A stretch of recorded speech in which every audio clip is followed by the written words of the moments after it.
now we're going to meet our partners in industry. We are thankful to ACEC helping us make this day possible. Chris Lindsay, you're up. I am Chris Lindsay, the Executive Director of ACEC Houston, which stands for the American Council of Engineering Companies. We are the local Houston chapter of state and a national organization. We got started back in 1978, so this is our 40th anniversary year. But we started off as a different entity back then. We were known as ACME. So, yeah, you know, Roadrunner, Wild Coyote, Acme Brick, Acme Dynamite Company, but Acme stood for the Association of Consulting Municipal Engineers. And the reason we got started was because engineering companies within Houston were having a hard time getting their plans approved at the City of Houston's engineering department. And they discovered that going down there one-on-one, complaining individually wasn't getting anywhere. And so decided that getting together and working together, we could start accomplishing some things to make your life easier as a business owner and to get your projects done more quickly. So that's how it got done. And then in 1999 is when we changed from being ACME and joined the ACEC organization. So we are an organization that represents companies, okay? Not individuals, but your firms. And we work on issues that affect your business. And so that is our focus, to do that, to work together, exchange ideas, work on technical issues, design criteria, things of that, policy issues, contracting issues, etc., that we feel that we can benefit our member firms by working on those issues rather than you having to do it as an individual company. So I just said all that. So it's a group of friendly adversaries working together, right? Because you're all elbowing your way up there to the table to get those contracts, but we do work well together. So here are some of the accomplishments that we in the Houston area have accomplished during these past 40-some years. These are pretty much the highlights. Believe it or not, the City of Houston did not have a design standard manual, or which they now call the Infrastructure Design Manual. We helped put that together for them. Why would we do that? Do we want to really have to follow all those rules? Well, it was done again to help standardize some things so that everybody had kind of like the same playing field that you were working on, and to help eliminate at the city level, when you go in to get your plans reviewed, at least now they had a set of guidelines that they could judge your work against to make sure that that was happening. We do spend a lot of time working with our public agencies, and I want to thank Quincy Allen for inviting us to be part of this presentation, but we also work with the City of Houston, Harris County Flood Control District, HETRA, Metro, and if I left somebody out, I'm sorry for that. But we work with all of those agencies and do what we can to make improvements when asked. And once upon a time, we did fee curves. You remember fee curves? We used to have those at the city and Harris County. Those have kind of gone by the wayside, but those are the types of things we used to work on back then. We also work on issues to help increase funding for infrastructure projects. In fact, maybe a lot of you would not even be in this room if it weren't in large part by something that our state organization did in 1997. In 1997, during the state legislative session, and for TxDOT Sunset Bill, we asked for a certain percentage of TxDOT's design work should be contracted out to the private sector. Prior to then, most of the work was done in-house with TxDOT employees, and only a small portion was allocated to outsourcing. So it was because of ACEC Texas that we now have a minimum of 35% on an annual basis that should be outsourced to private sector for design work. And in fact, I believe TxDOT actually exceeds that goal probably every year. But had it not been for the work and the advocacy of this organization, that may have taken a little bit longer to accomplish. And then again, locally here in 2010, we did pass a Houston charter amendment that created what is now known as Rebuild Houston. And then we also had one of our own members elected to City Council, Mr. Steve Costello. This is our current organization, how it works. This is a voluntary organization. It means you join and pay dues because you want to be part of this group. We have 11 board members that are elected every year. We have 7 standing committees to work on various issues: contracts, design standards, plan review, geotechnical, membership in our program development committee, transportation, stormwater, water resources, and we have a very active political action committee as our government affairs committee. And I'm going to stop it there and allow Mr. Cotter to come forward. He's currently our chairman of our transportation committee, and he'll take it from here. Thank you, Chris. Good morning, everybody. My name's Chris Cotter. I'm with LJA Engineering, and as Chris Lindsay said, I chair the Transportation Committee. The Transportation Committee of ACEC Houston, we meet monthly. We'll have speakers at most of our meetings talk to us, typically from local agencies. For example, we have Gail Morea come every August pretty much to talk to us about the upcoming fiscal year opportunities with TxDOT. We've also had recently Varuna Singh from TxDOT's Alternative Delivery Group talk about design build opportunities that are coming up, and you're going to hear more about that this afternoon. We also meet quarterly. I do, at least with the leadership, Quincy and his leadership in the Houston District, to talk about issues related to professional services contracts, and again, to get updates on upcoming opportunities which I then bring back to the committee and share with the committee.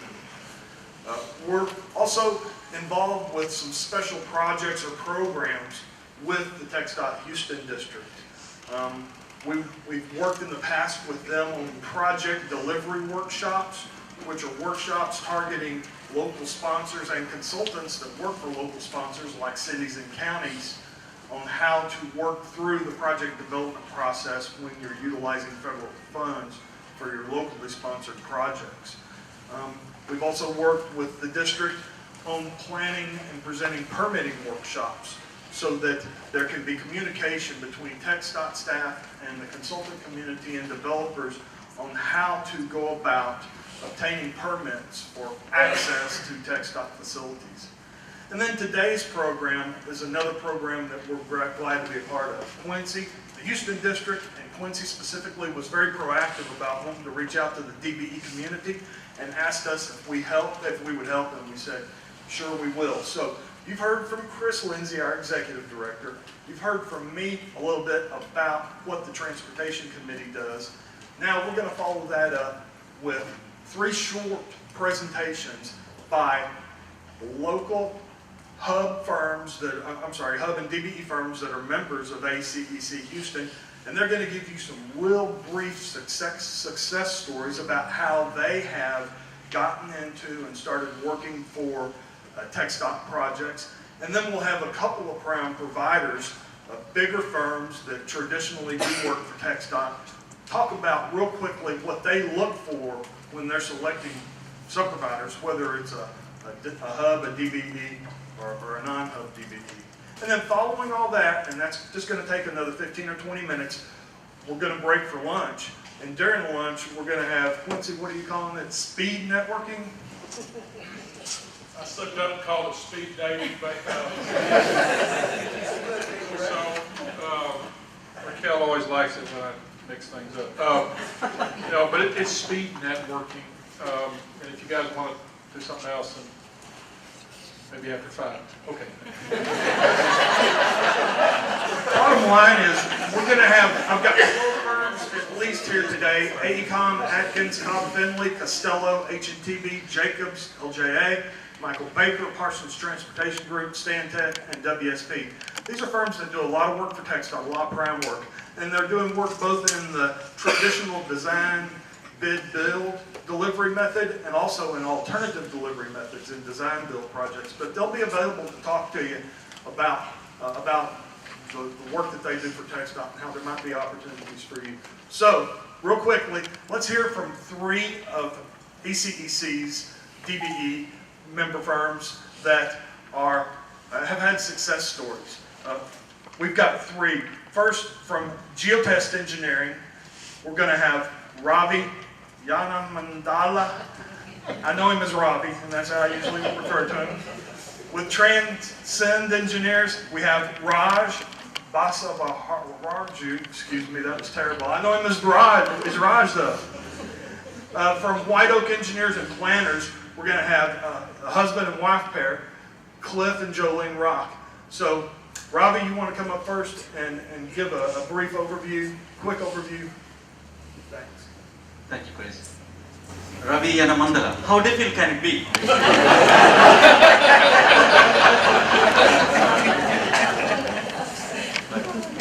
Start with $70 billion in 10 years, guys.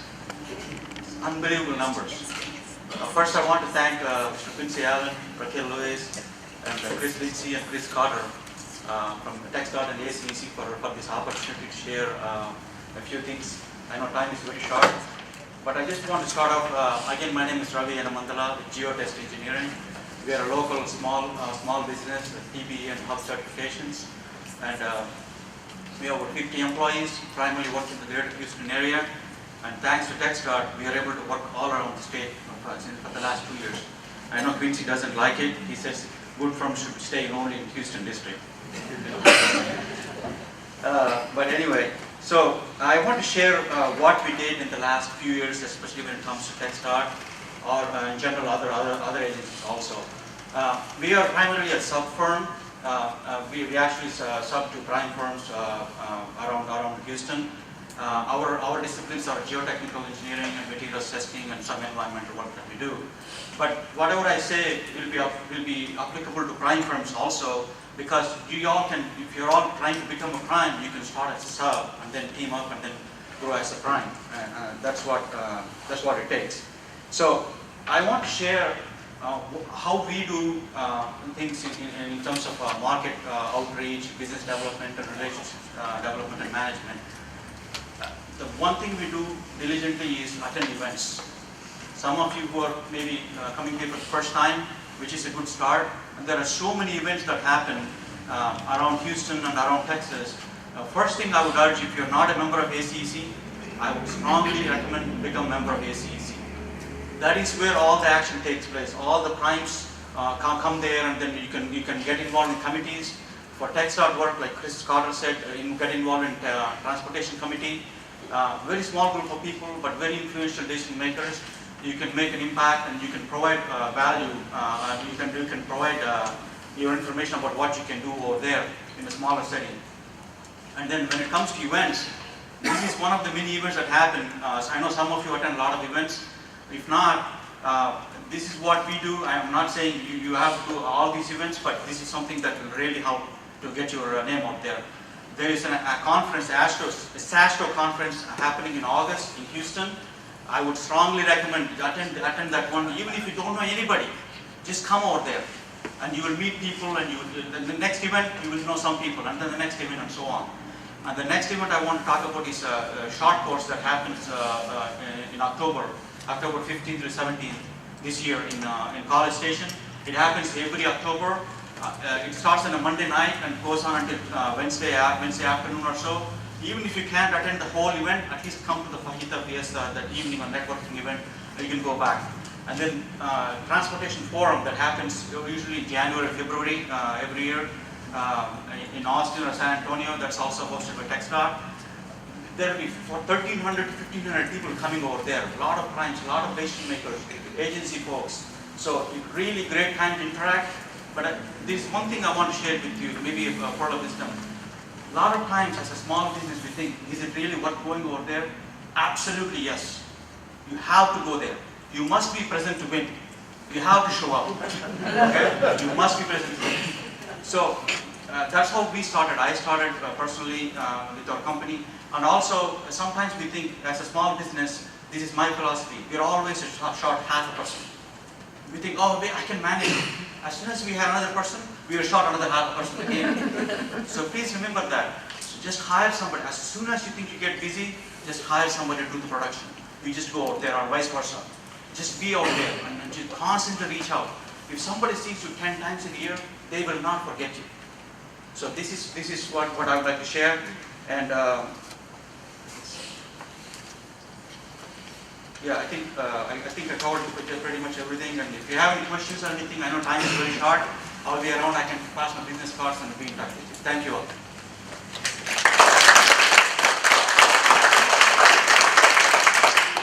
Raj Basavarju with Transcend, Engineers and Planners. All right, thank you. Thank you very much, Chris. Good morning, everybody. First of all, it's a distinct honor to be selected. I know there are so many good DB hub firms in town, so thank you, Chris, for choosing us. And thank you, Quincy and Raquel. Thank you, Chris and Lindsay, for all the good work you do with ACEC. I also have the distinct privilege of being the ACEC membership chair. So one of the things that I noticed as we were coming in that Chris has requested to check off the box whether the ACEC member or not. So if you check that you're not a member, so we're going to come after you. So first of all, I know that I don't have 10 or 11 years of pearls of wisdom like Ravi does, because Transcend we just started 6 months ago. But I think when Chris and I talked about including somebody like me, the short tenure of doing and being at Hub DBE, one of the things was to kind of piggyback on what are the thought processes that you go through to kind of set up your own shop and be a Hub DBE and see what's the value of going after it. So my business partner Suresh and I, she's right here. So one thing I did was I chose somebody who's smarter than me and who's better looking than me. And there she is. But I think in all seriousness, started working with TxDOT 5 years ago. Both Suresh and I did. Even though we were not born in Texas, we figured we'd kind of get here as fast as we could. So we did that. I started in A&M 18 years ago, but anyway, went to Baltimore, came back, and it's been a great experience for the last 5 years. I think which kind of led us to start Transcend. TxDOT does excellent work. We all know that. One of the premier departments of transportation in the country. And I think some of the openness and the willingness with which they want to work and embrace the diversity in their program, I think is pretty evident. I think the fact that we're here today as a group is a classic example of that. And leaders like Quincy and Commissioner Ryan, I think kind of make us kind of think about, there is opportunity, there are big firms. I was at HDV, so I understand how the philosophy works. But had the distinct privilege of working with Darian, of course. But I think the bottom line is that when we believe in it, we know that we've done good work in multiple districts with TxDOT. And of course, we all know the opportunity, the $70 billion that we're talking about all day. The fact that there's a lot to go around, we all can share. And the fact that if you do good work and build your relationships and believe that delivery at the end of the day is the most important, right? And that's what kind of pays the bills for us. So that kind of what made me and Suresh kind of think about letting go of our high-paying corporate checks and start Transcend because we believe that we have, as traffic engineers, as transportation planners, at the end of the day, I think we all pay bills that's collateral damage. But I think the fact that we can contribute to society and the contribution that we do as engineers is better mobility and kind of work towards this as a common goal. So I think that's something that prompted us to do this. So looking forward to being part of the community and adding value as we move forward. So thank you, Chris. All right, one more, a third success story from a DBE Hub firm. This is Cliff and Jolene Rock, White Oak Engineering. Never know if these things are on. Well, thanks to TxDOT and ACEC for hosting this event and allowing us the opportunity to come and speak to you guys about our success story in becoming a prime firm.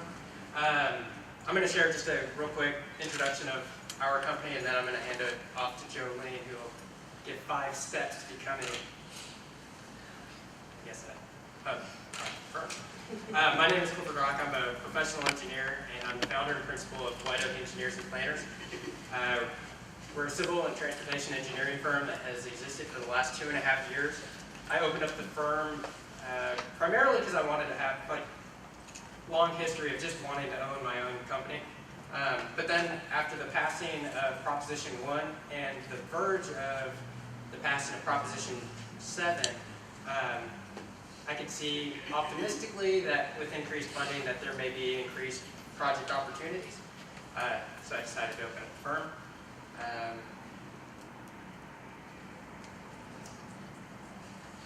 Let me see where I'm at. My background was in, I had over 10 years of statewide project experience with TxDOT in multiple different districts. And so now at White Oak, we're pre-certified in 21 different categories. We have worked currently in 7 different districts as both as both a prime and a sub-provider. And I'm going to hand it over to Joe Lane for some steps to becoming a hub prime. Hi, I'm going to go through 5 steps that White Oak Engineers and Planners took to become a TxDOT Hub Prime provider. Number 1, network with established TxDOT consultants. Attend TxDOT networking events and reach out to contacts that have done work with TxDOT. The first thing we did when opening up White Oak Engineers was to join ACEC. Cliff entered into the ACEC Future Leaders Program and is currently participating in an Emerging Leaders Program. It is a great way to build relationships with peers and industry leaders. We also attend the Transportation Committee as well as monthly meetings. We also reached out to local engineering alumni. We both are Cougars and have strong relationships with the University of Houston alumni. Number 2, get to know TxDOT. Invest time in getting to know TxDOT and understand procurement processes. We attended the TxDOT short course, professional society, TxDOT events, and local TxDOT networking events such as today's event. Number 3, understand TxDOT project expectations. Be prepared to meet Hub and DBE goals. And as you guys heard earlier, just because you're a Hub or DBE, if you're including sub-consultants, you have to also meet that goal. Get TxDOT pre-certified in multiple categories. Get familiar with TxDOT processes, software, insurance criteria, etc. related to your expertise. As design consultants, our staff immediately began training in open roads to keep up with current TxDOT design software. Cliff, he's our technical guy, and he now has over 2 years of project experience in open roads and is training our production team. Number 4, identify a project opportunity. Evaluate the TxDOT projected RFQs. Select teaming partners pre-certified in TxDOT categories with recent TxDOT experience. There's also room for new providers, but I suggest mixing it up to make sure that you have the correct teaming strategy. Our firm's first prime contract awarded was an IDIQ procurement with multiple project awards for 1 RFQ submission. For this pursuit, we heard that TxDOT was looking for new blood and firms hungry, fast, and ready. We selected Cliff as our project manager based on recent TxDOT project experience and TxDOT relationships.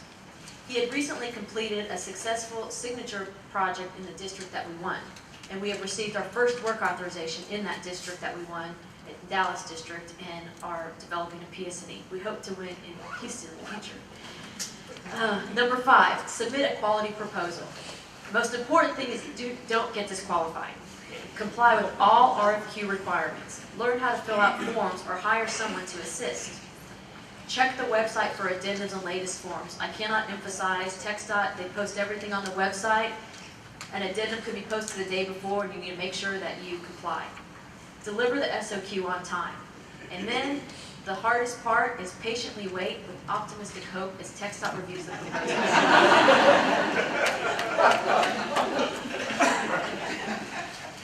In closing, TxDOT has a lot of opportunities and projects for firms of all sizes. Some of you may not be prepared to pursue as a prime and are looking for a way to gain TxDOT experience. I encourage you to gain experience as a sub-consultant and consider pursuing work as a prime when you are ready. Don't get discouraged. It may take time to win as a prime. Follow up with TxDOT on debriefs and continue to be optimistic. If you don't succeed, continuously evaluate your position in the market and make adjustments to better position your firm for the next project. I encourage you to develop your firm's strategy for TxDOT success. I hope you enjoyed today's event, and I'll be at the networking event and look forward to meeting you. Stay positive, work hard, and make it happen. First of all, I want to say, AECOM, we provide an array of services, or we're eligible to provide an array of services with the DOT, TxDOT. And so the slide that Gail showed, the three big buckets, the PS&E, the schematics, environmental, the construction, engineering, inspection, we provide all those types of service, in addition to many other discipline type services like hydrology and hydraulics, CPM, planning for quarter planning, traffic engineering. So what that equates to y'all is to say we have an ample opportunity to team with potential teaming partners. So what do we do? What do we look for? Well, the first thing we do, we do our homework. As Gail and Dan mentioned, they put on their website their projected contracting opportunities, and they update it very regularly. I think she said weekly. And now we know it's every Wednesday. We're curious about that date. So we look at that, we burn down that very, very closely, because as you all know, it changes. They may add work or they may remove work. So, but that's our map. So we take a look at these opportunities and we start to go to pre-position. As Gail said, there's names on that, their procurement plan of folks to go out and reach to. And there's additional folks that she presented on her slide about TP&Ds to go visit. So we do a lot of our homework or pre-positioning to understand the needs of TxDOT. So once we have a pretty good grasp of the needs that TxDOT wants for these individual opportunities, that gives us a good position to understand how to put our team together. Now, one thing first off to say, we bird dogged this list very closely. And so, for instance, wave 3, we know, as Gail mentioned, is going to hit in May. I will tell you right now, AECOM probably already has all their teams set. But when the RFQ hits and we maybe misunderstood the needs, we may be augmenting the team. That's how far in advance we start to plan and prepare for putting our teams together. Having said that, what is it that we look for? Well, the big brush version is what we look for is to fill voids that we, AECOM, cannot perform. Again, we provide a lot of different types of services, but we don't do geotechnical, we don't do surveying, we don't do right-of-way mapping, we don't do SUE. So those are things automatically that we will always look at for teaming opportunities. But in addition to that, you know, the types of services TxDOT provides, it's all far-reaching across the state. So there's opportunities for statewide services as well as localized services in the various larger districts across the state. So when we look at our teaming partners, in particular subs and or non-sub, hub subs, or DB subs, is we look at their geographical presence. That may be important on the need of the client, is their geographical presence. So we may look at local resources. The other thing, depending on the contract itself, if it's not an IDIQ but project specific, either way we may be looking at local knowledge. You know, if they have a local knowledge that would benefit the needs and of the agency, that's important to us to look at and to participate on our team. The other thing we do is there's a lot of opportunities out there, and as you know, they do a lot of IDIQs and they select multiple contracts, and the dollar values are pretty substantial. Sometimes up to $5 million, sometimes up to $10 million. Having said that, we've been fortunate to win these contracts, and issuance of work authorization, that becomes a little challenging because sometimes we don't know where, when, what we'll get for work. So when we look at teaming opportunities, we look at providing a deep bench. So that's, again, not only do we look for the types of services we don't perform in-house, like survey and geotechnical, we also look for a deep bench. to provide us traditional services like design or hydrology or structures, even though we can handle this in-house ourselves. The other thing we look at is not just the depth of a team to have that deep bench, but sometimes if the services are limited, and I'll give you an example we do construction engineering inspections, and we add a surveying firm to the team, and then we win the contract, and we start getting issuance of work authorizations. But the percent of the geotechnical, the survey doesn't meet the teaming percentage that we have on our team. So what we do is we try to make some of these sub-providers that we're looking at that are multidisciplinary. They can handle maybe not just survey, but they could, let's say for CEI, they could also do inspections. So what that does, it gives us the flexibility to ensure that we meet not only the contract goal, but moving forward at the work authorization level as well. So in addition to that, we're in a position to negotiate a contract. We'll actually look at the classification titles, not only meets the surveying type of titles, but design titles as well. Because again, we don't know when, where, what type of work will be issued when particularly it's an IDIQ type contract. The other thing we do is look for specialized services. It could be special traffic technical programming capabilities, 3D design, 3D visualization, graphics capabilities. So that's another avenue where we'd be looking for a hub or a DBE to help support our team. The other thing we look at is, of course, past performance. We may have had a working relationship with a firm on another contract with another client, and it just worked out really, really well. And so we said, hey, it was a TxDOT opportunity. We want you to come in and work with us on this. And we did that recently on a recent win, and I hope it's going to be successful. But that gave that firm an opportunity to open the door to work with TxDOT, and we enjoyed doing that as well. Working relationships. I'm doing that because I know you're right before lunch. A working relationship, past working relationship with hubs or non-hub DBE firms. It's important to us as well because we work together well together. It's good to work with them again. However, we do like to bring in new opportunities or new firms for pursuits that we chase, and we're doing that now. We not only look at firms that we worked with in the past or the hubs and or DBEs, but we like to bring in new firms. And some of the teaming arrangements we already have in place.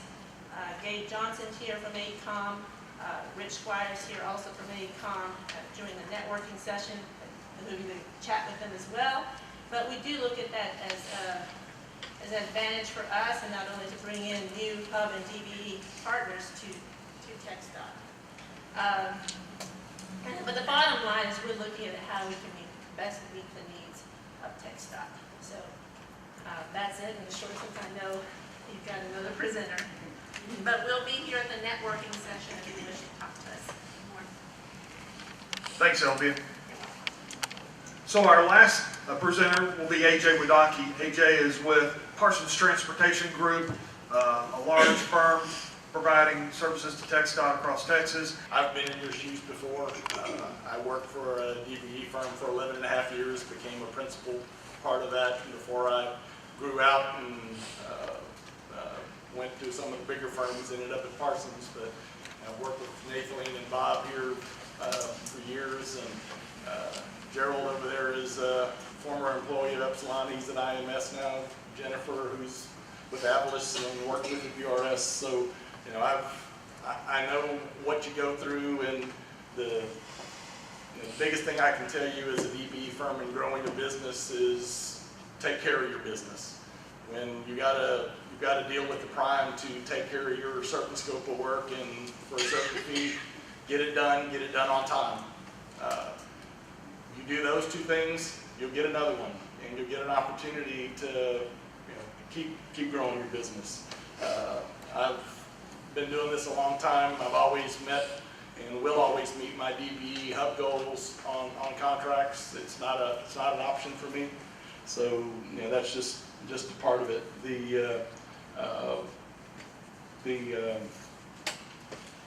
guess the big thing on the design build side, I mean, since I've been at Parsons, I've been kind of in your shoes too on the design bid build side, because Parsons has been so successful on design build that people think that's all we do, and we want to do the design bid build stuff as well, and so we've been kind of pitch and hold in that, but on the design build side, I think the thing I want to highlight for you that is different from the traditional design bid build is how far in advance you need to be looking at teaming.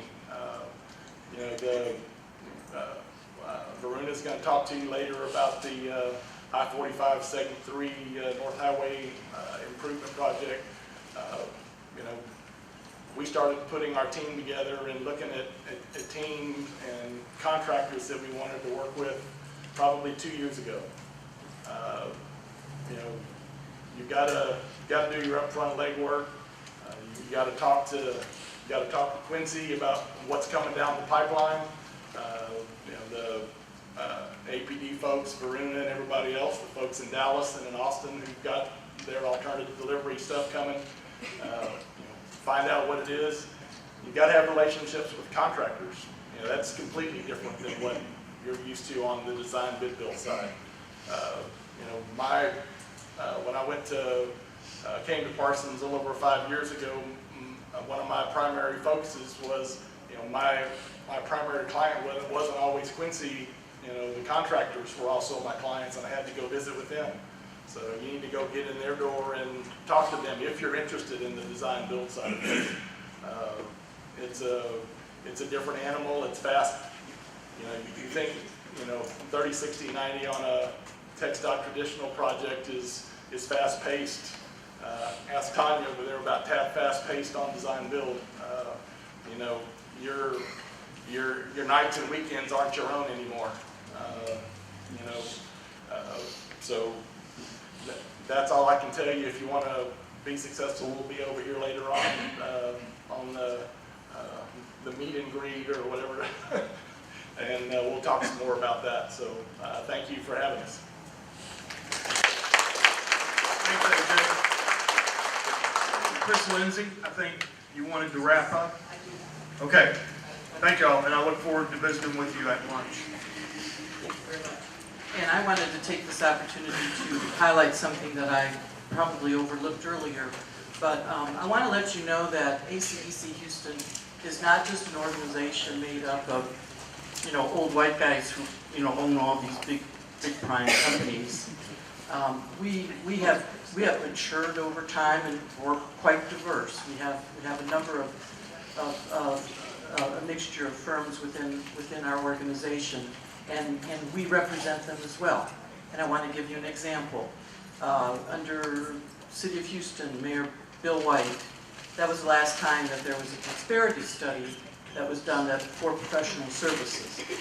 During that study, when the results were released, we had a working group put together of our member firms to look through it. We found a number of technical errors within the report, but they wanted to lower the MWBE goals for professional services contracts, for engineering services. That was a problem, because we have so many companies within our organization that are MWBE firms and who rely upon work with the city, of course, with other agencies. So we went to the mayor. We told him we thought this was a flawed study. We didn't agree with it. And we wanted to keep the goal at 24%. That was fine with us. And that way, we protected our minority and women-owned businesses. And we think we did the right thing, because if you had the opportunity to not have to do any or a much smaller percentage, what would you as a business owner do? Well, I'm going to go with the smaller number, right? That means more money in my pocket. That's just a business decision. But then what would happen? After a few years, probably we wouldn't have hired as many MWBE firms, and then a new disparity study would be done, and then they say, oh, okay, now you have to go back and do this. In the meantime, a number of businesses that were counting on that MWBE participation would have gone under. So I want to point that out to you, that we are a diversified organization.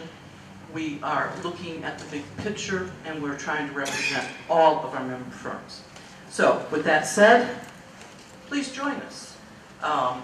It's not going to be inexpensive, but again, some of the programs that you can benefit by being a member of our state and national organization. You can check out these programs ahead of time and see if you will actually save money. And that sometimes can help foot the bill for your dues investment. And think of it as that, a dues investment. This is a great networking opportunity, as they have said. We have a monthly meeting, a luncheon meeting every month, third Friday of the month, from 11:30 to 1 p.m. at the Hess Club. If you are interested in membership, I usually offer a one-time opportunity. I will buy you your lunch. Limited number, one per firm. But give me a call a few days ahead of time if you want to come, and I will comp you that time. You can come in, meet people, see what we're all about, do some of your networking, and then you can follow up with your check later on. This is the basic information. I will have over in the networking room an application form and a list of our due structure. I did mention you have to be a member of our state organization and our national organization. I only have the state organization's dues rates here, but you just double it because the national charge is about the same. But you do just get a quarterly invoice, and again, great opportunity to invest in helping to move your company forward and get a lot of benefits out of it as well, we hope. And thank you very much for this opportunity.